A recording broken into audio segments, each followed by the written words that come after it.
I went ahead and put a few things in here. This will all be blank, but a lot of the information, or at least some of the information that you will use for your large group and small group lesson plans, you can take directly from your standards and objectives assignment. So you'll see here that the large group lesson plan template, and I'm going to scroll really fast, so I apologize, and the small group lesson plan template are in the same document. So I'll highlight those just so that you make sure that you know when one ends and the other one begins. Some elements will be the same, like the standard will be the same. The grade level, of course, the subject area will be the same. But for the small group lesson, you will be using the higher level objective that you created for your standards and objectives project. And you will create activities and or lesson for a small group of students. So remember, we said no more than 5 students. So we'll come back to the small group lesson here in a few minutes. I'm going to scroll back up really quickly, so my apologies. I put in a fake name here, so Sally Smith. I'm actually going to pull from the example that we looked at in class the other night of standards and objectives. This is someone from our class, so I'll just kind of give her a head start. I guess that's a thank you for letting us look at her draft. So you see here, you can take first grade, reading literature, and just copy and paste those directly into that document. I've also taken the standard and popped it in there as well. So the next would be, I'm looking at the lower level objectives, so I would copy and paste that in to this section where it says objectives. Notice I skipped the central focus. This is something we haven't developed yet, but what you'll see in the template is that everything in this gray shaded area gives you prompts or directions for what needs to go into this blank space below. So the central focus for your lesson is thinking about why this topic is important and where it fits with what children who are in first grade are typically learning. So in this example, this lesson is about characters and character traits. It's important for children to understand characters in a book because it's important for them to have that understanding to know more about the main idea of stories, to be able to eventually write their own stories, that kind of thing. So those might be some things that you would write in this area for the central focus. As we go on down, the next part is helping us think about assessment. So if we think about our backward design, we start with the standard, we break it down into the objective. You've already done that in your standards and objectives assignment. Please use the objective that I approve. If I give you feedback and say you need to make edits to your objective, please do that before you copy and paste it into your lesson plan assignment. So you'll think about your objective, and because this objective, the verb here is for students to independently recall details about characters, since they're just simply recalling details, that is at the lowest level of Bloom's, which is remember. So that's what goes into this part right here. The next part is thinking about how you might check for understanding. Remember, our formative assessments are things that we are gathering as we're teaching. So this could be a quick question, like you could include a few questions here that you might ask students to check for understanding. You might include a little checklist that you're going to do as you are observing the students completing this activity or this lesson, anecdotal notes that you might take, even a student self-assessment where you have them rate, like maybe on a scale from 1 to 5, how they're feeling about what they've learned related to characters and character traits. Like a 5 is I'm awesome, a 1 is I have no idea. So those are some ideas that could go in there for that formative assessment. So this is just kind of what you'll do. So you would say, like, let's say we do the 5-finger self-assessment. So that would be all you would need to put here. And then down here, you might include a little picture, an example, the questions that you might ask. So you might ask them on a scale of 1 to 5, with 1 being I have no clue, and 5 I am an expert. How do you feel about character? About, I should say, identifying character traits. Something like that. All right. So remember, our summative assessment is going to determine if students have met this objective or not. So sometimes what I do is I'll just copy and paste this right into this summative assessment section until I figure out exactly what I'm going to do. So because we are wanting to recall 5 important details about characters, you might just create a checklist of what some of those details might be, or a rating scale of if the students were able to do that or not. You could also take anecdotal notes. So again, in this section, so I'm going to say we're just going to do a checklist. So that's all you have to put here. And then here is maybe a little example of what you would include in your checklist. So see here, it says this should include the actual assessment. So it doesn't have to be super duper fancy. It can be a checklist of the 5 different character traits in the book, and you check off like, yes, they recalled those, or no, they didn't. So it can be very simple. The next section is the knowledge that we have of our students. This is a little bit tricky because we are creating this for a hypothetical group of students. But one thing that I often think about is if you go back to your standards and objectives assignment, you could use this information about what your students already know related to the standard and use parts or all of that in your knowledge of your students. Okay, so that would be an easy thing that you could do. You could add more details to it if you wanted to, but for the most part, most of you included a lot of great details in that on your standards and objectives assignment, so you could just use that here. Related to accommodations and differentiation, we are going to talk in class this week about differentiation, and that is how we ensure that every student in our class is successful. So these are more broad strategies that you would include or use to make sure that you are building on the strengths and addressing the needs of all the students in your classroom. So because this one is related to character traits, for some students you might have to break down the directions into like smaller details. This can also mean that some students might need to be challenged more. So you may have some students in your classroom who excel, and you need to give them more to do so that they can continue making progress. In terms of accommodations or modifications, those are things that you would do to make sure that you are meeting the needs of individual learners. So this would be adaptations or modifications you might have to make for students who are, say, English language learners or a child who has a disability.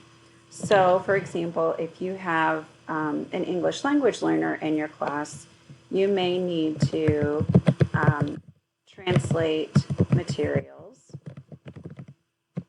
or provide the character traits. Terrible speller. Character traits in English and home language, that kind of thing. All right, so that might be for ELLs. So if you have a child who has an IEP, say the IEP is for language delays, you may have to spend more time with the child to make sure that the child understands what you're saying or that they can speak clearly, that kind of thing. So if they have a speech delay, can say words for the character traits. I'm making this up as I go. Traits. So this section is an important one. So like if you were sick and somebody had to come in and teach this lesson, they would know exactly where to find everything that they need to teach this lesson.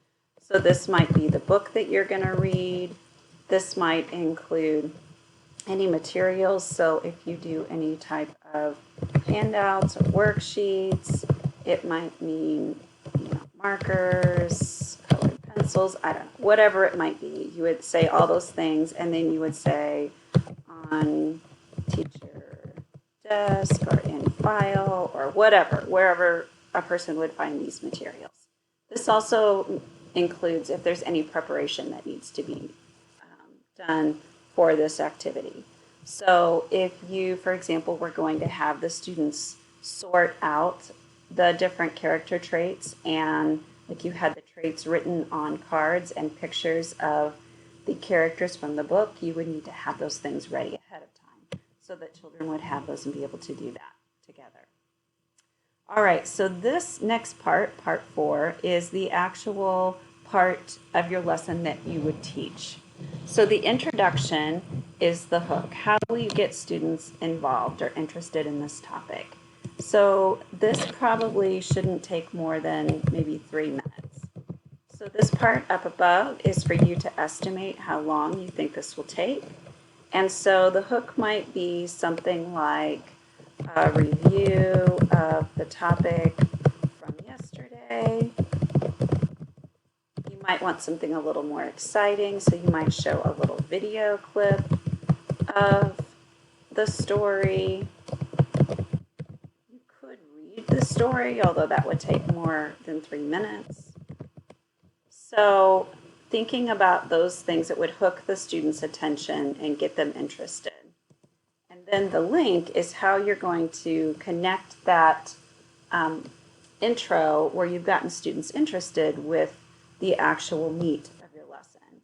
So the link could even be something like, now that we have read blah, blah, blah story, we are going to talk more about what you learned about the characters in the book. So you're probably thinking, oh, it would be important in that next part to review with them what is a character. What did you notice about the characters? You know what I'm trying to say here. Characters. Character. Spell check is like, you don't have enough letters in here. Character.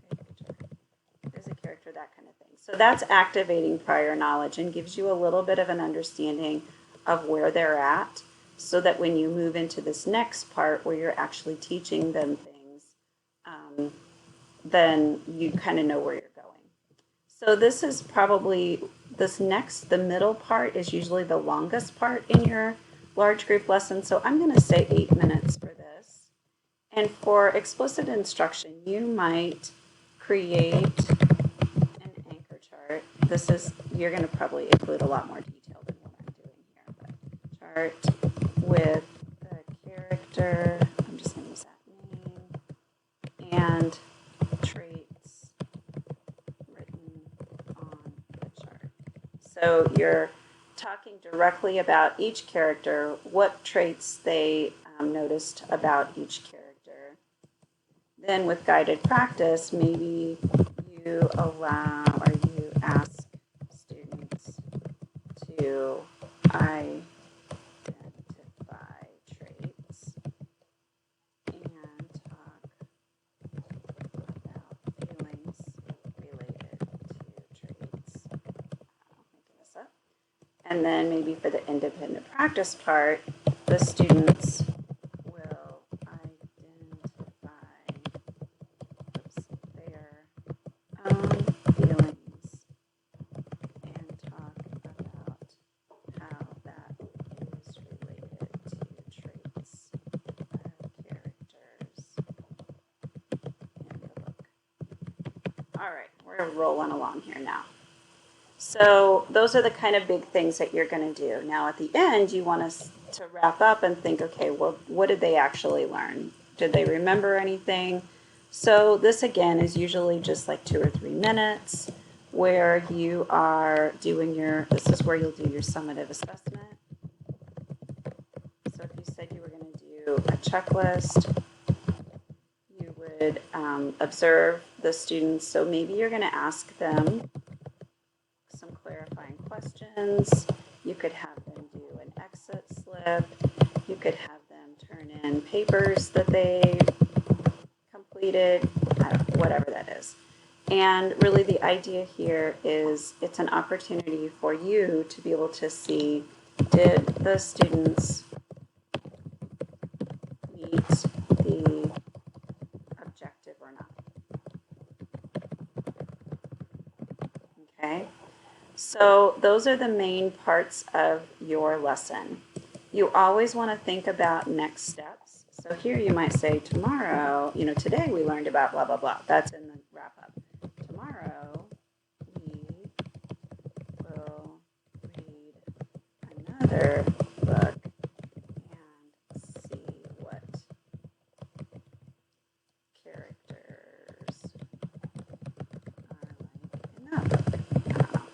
Something that extends the learning. And then the transition can be anything. It could be if you think you are like Rapunzel, you can go and wash your hands. If you think you are more like the other characters in Rapunzel, that's a bad one to pick. You can go wash your hands. So it's something that's giving the students something that usually is related to the lesson that has them transition to the next lesson or activity. The very last part is the kind of what ifs. So what if the lesson ends really early? What if the students have no idea what you're talking about and kind of bombs? So these two kind of go together. So a lesson extension is like, what if half the class finishes and the other class is still working? What can they do? So maybe they can pick another story or read on their own. They can write something, I don't know, whatever it might be. If there is a problem like maybe students aren't listening, give wrong responses, etc. So those would be the problems. And then possible solutions could be use an attention getter,